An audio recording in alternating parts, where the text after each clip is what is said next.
Welcome to an OntoText GraphDB Fundamentals training class. In this video, we will be presenting an overview of SPARQL. Let's get started. What is SPARQL? SPARQL is a SQL-like query language for RDF data. SPARQL queries can produce result sets that are tabular or RDF graphs depending on the kind of query used. The SPARQL select is similar to the SQL select in that it produces tabular result sets.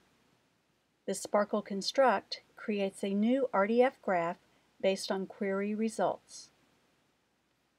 The ask query returns yes or no depending on whether the query has a solution. Describe returns the RDF graph data about a resource. This is of course useful when the query client doesn't know the structure of the RDF data in the data source.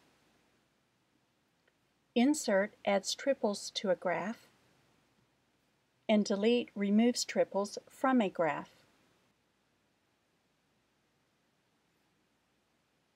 Let's use SPARQL, the query language for RDF graphs, to create a graph. To write the SPARQL query, which creates an RDF graph, perform these steps. First, define prefixes to URIs with the prefix keyword. In the example below, we set Bedrock as the default namespace for the query. Next, use insert data to signify you want to insert statements. Write the subject predicate object statements. Finally, execute this query.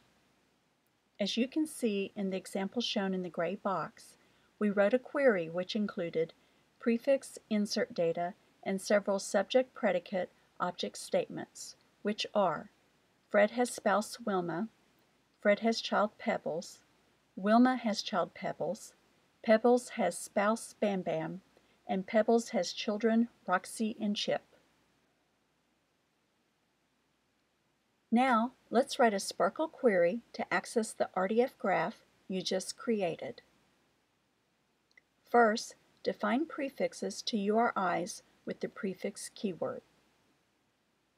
As in the earlier example, we set Bedrock as the default namespace for the query. Next, use select to signify you want to select certain information, and where to signify your conditions, restrictions, and filters. Finally, execute this query. As you can see in this example shown in the gray box, we wrote a SPARQL query which included prefix select and where. The red box displays the information which is returned in response to the written query. We can see the familial relationships between Fred, Pebbles, Wilma, Roxy, and Chip. SPARQL is quite similar to SQL. However, unlike SQL, which requires SQL schema and data in SQL tables, SPARQL can be used on graphs and does not need a schema to be defined initially.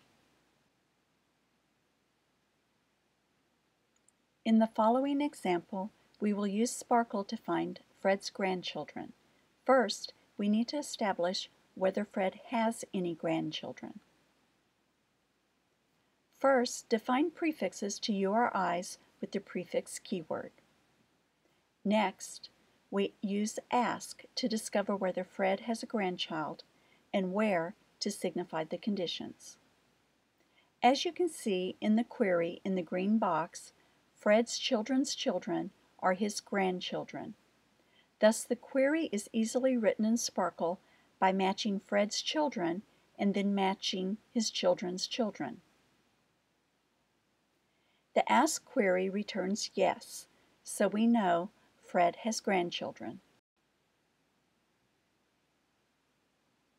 Now that we know Fred has at least one grandchild, how do we find who are Fred's grandchildren? That is, what are their names?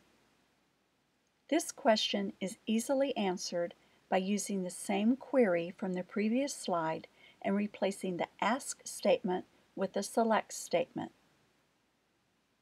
First, define prefixes to URIs with the prefix keyword. Then we use select to signify that we want to select a grandchild, and where to signify our conditions. The query results reflected in the red box tell us that Fred's grandchildren are Roxy and Chip. And that concludes our overview of SPARQL. We hope you enjoyed this OntoText video. Thank you for listening.